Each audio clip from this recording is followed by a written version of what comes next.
CCC 11:29 என்ன சொல்லுதுன்னா,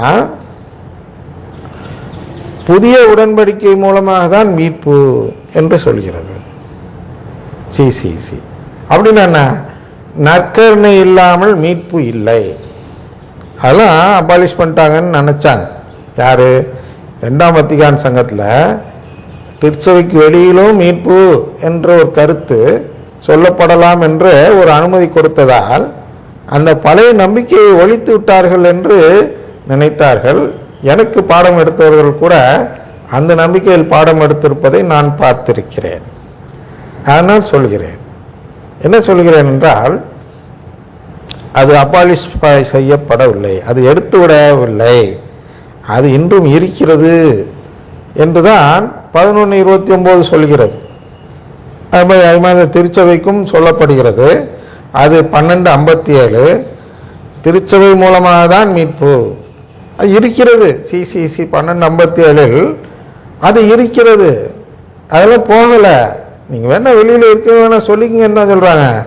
சொல்லிக்கிங்கன்னா இந்த நம்பிக்கை விட்டுடுங்கன்னு இன்னும் சொல்லவே இல்லை. திருச்சபையில் அது சொல்லப்படவே இல்லை.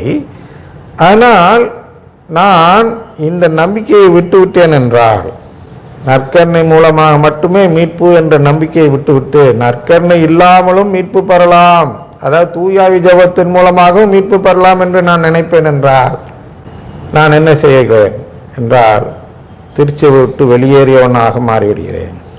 ஏன்னா நான் நற்கருணையை நம்பாதவனாக மாறிவிடுகிறேன். நற்கருணை நம்பவில்லை என்றால் உங்களுக்கே தெரியும், திருச்சபை சட்டம் 1364 1364 படி லாதாயே செந்தந்தியாயே எக்ஸ்கம்யூனிகேஷன் அப்படின்னா ஆட்டோமேட்டிக் எக்ஸ்கம்யூனிகேஷன். எக்ஸ்கம்யூனிகேஷன் உங்களுக்கு தெரியும் இல்லையா? பொதுநிலையினராக இருந்தால் தான் அதை வழக்கம் தர வேண்டும்.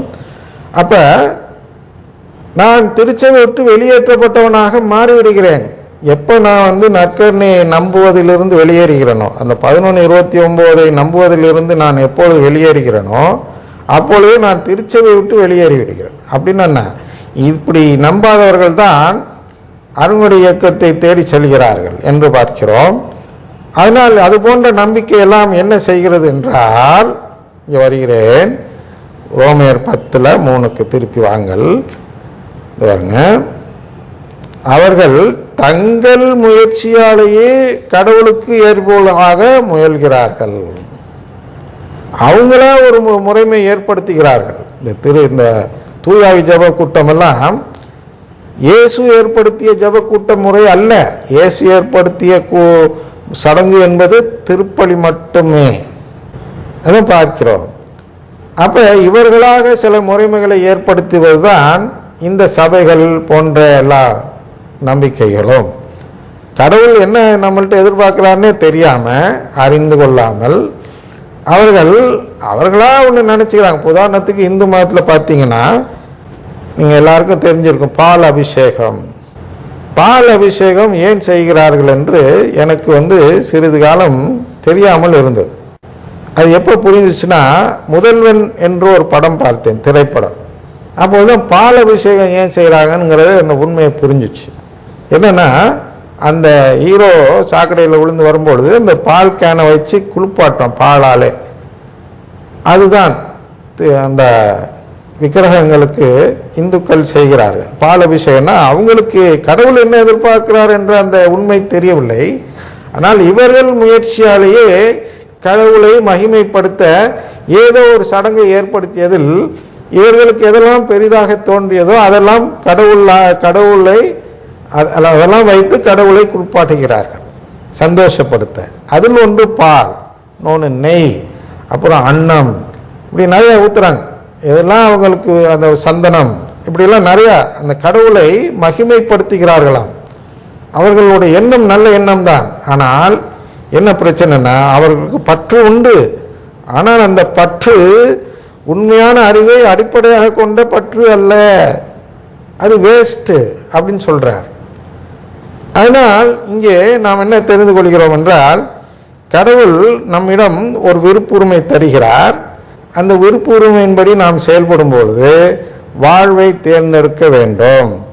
வாழ்வை தேர்ந்தெடுப்பதற்கான வழி என்பது நற்கருணை வழிபாடு. அந்த நற்கருணை வழிபாடு மூலமாக நாம் உறவை கேட்க வேண்டும். அதனால் இந்த சாராம்சத்தை மட்டும் மற்றும் ஒரு முறை வாசித்துவிட்டு இந்த அமர்வை நாம் முடிக்கலாம் என்று நினைக்கிறேன். அடிமை ஓமை, அதில் இதை எப்படி கடவுள் செயல்படுத்துகிறார். அந்த ஓமையில் எஜமானன் என்று ஒரு நபர் ஒருவர், அது கடவுளுக்கு இதாக வைத்திருக்கிறோம். அப்போ அவருடைய திட்டம்தான் கடவுளின் திட்டம். அந்த எஜமானன் என்ன செய்கிறார் என்றால், அந்த அடிமைகளை தேர்ந்தெடுத்து தன்னுடைய பிள்ளைகளாக தத்தெடுக்க இருக்கிறார். அதற்கு என்ன செய்ய வேண்டும் அவர்கள் என்று அவர்களுக்கு அந்த தன் திட்டத்தை சொல்கிறார். அந்த திட்டத்தை புரிந்து கொண்டு செயல்படுபவர்களை தத்தெடுக்கிறார். இதில் இவர்கள் மார்ட்டின் லூத்தர், இந்த மற்ற கிறிஸ்தவ சபைகள், அருங்குடை இயக்கம், இவர்களெல்லாம் என்ன மாதிரியான இடரல் கடவுளுக்கு தருகிறார்கள் என்பதை அதை வாசிக்கும் பொழுது உங்களுக்கு புரியலாம். ஆனால் நேரம் வந்தால் வாசிங்கள், இல்லாட்டி அடுத்த அமர்வில் பார்ப்போம். இப்பொழுது பார்த்ததை சுருக்கமாக புரிந்து கொண்டு நிறைவு பெற வாசிக்கிறேன். We are all temporary children of God, belonging to the perishable flesh. After experiencing this life of perishable flesh, if anyone desires to live eternally as immortal child of God, then that person should express such a desire by making the everlasting new covenant with God through faith in the Eucharistic Lord. Such an act will be considered as an application to become children of God. Then in the last days, such application will be scrutinized to find out whether it was truly made with the faith in the Eucharist. தான் இப்போ கடைசியாக சொன்னேன். Truly made with faith in the Eucharist. அதான் இப்போ நம்ம ஒரு நம்ம ஒரு விண்ணப்பம் வைக்கிறோம், கேட்கிறோம். உறவு எப்படி கேட்க வேண்டும்? நற்கருணை மீது ஒரு உண்மையான நம்பிக்கை வைத்து கேட்டால் அது உண்மையிலே கேட்கிறோம் என்று பொருள். அதான் சொன்னேன் 11:29 என்ன சொல்லுது? நற்கருணை இல்லாமல் மீட்பில்லை என்று சொல்கிறது அல்லவா? அதன் அடிப்படையில் நாம் நற்கருணை நம்ப வேணும். அது இயேசுதான் என்று நம்புவது பெரிய விஷயம் அல்ல. இயேசுதான், அது பத்தாது. அதுக்கு மேலே இந்த இயேசு மூலமாக தான் மீட்பு. வேற இயேசு ஆவி வடிவில் வரக்கூடிய இயேசு, இல்லை எந்த உருவமும் இல்லாமல் இருக்கக்கூடிய இயேசு, அதெல்லாம் கிடையாது. வரலாற்று நாயகன் இயேசு அதெல்லாம் நம்ம மீட்காது. நற்கருணை வடிவில் இருக்கக்கூடிய இயேசு ஒருவர் தான் மீட்பார் என்ற நம்பிக்கை உங்களிடத்தில் இருக்குமே, ஆனால் நீங்கள் அந்த விண்ணப்பத்தை வைக்கிறீர்கள். இப்படி உண்மையிலே விண்ணப்பம் வைத்தீர்களா என்றுதான் தீர்ப்பு நாளில் பார்க்கப்படும். அதான் இங்கே சொல்லுது. And then the right to become the children of God will be granted to that person on that basis. அந்த கடைசி நாளில் the last days சொன்னோம் இல்லையா, such application will be scrutinized. அப்போ ஜட்ஜ்மெண்ட் என்றால் என்ன அதையும் புரிந்து கொள்ளுங்கள். ஜட்ஜ்மெண்ட் என்றால் என்ன? நாம் பாவம் செஞ்சோமா புண்ணியம் செஞ்சோமா திராசில் போட்டு பார்ப்போம், அதெல்லாம் கிடையாது. இயேசு ரத்தத்தை சிந்தி விலை கொடுத்து மீட்டார், அதெல்லாம் இல்லை. ஜட்ஜ்மெண்ட்னா என்னன்னா, நாம் உண்மையிலேயே வாழ்வை தேர்ந்தெடுத்தோமா? எப்படி? நற்கருணையை நம்புவதன் மூலம், நற்கருணை மூலமாக தான் மீட்பு என்று நம்புவதன் மூலம் நாம் கடவுளிடத்தில் வாழ்வை கேட்டோமா, அதாவது உறவை கேட்டோமா என்று தீர்ப்பு இயேசு சொல்வார். மனிதன் சொன்னால் எல்லாருமே சொல்லுவான், ஆமாம் நான் வாழ்வை தான் தேர்ந்தெடுத்தேன்னு சொல்லுவான். எல்லாரும் கூட இயக்கத்திலையும் கேட்டு பாருங்க, யாருமே நான் நற்கருணை நம்பாதவன் என்று சொல்லவே மாட்டார்கள். ஆனால் அவர்களை நம்புவதா சொல்வது எது? இயேசுதான் என்று நம்புகிறேன், அதுவே தேவையில்லை. அது தேவை, ஆனால் அது போதாது.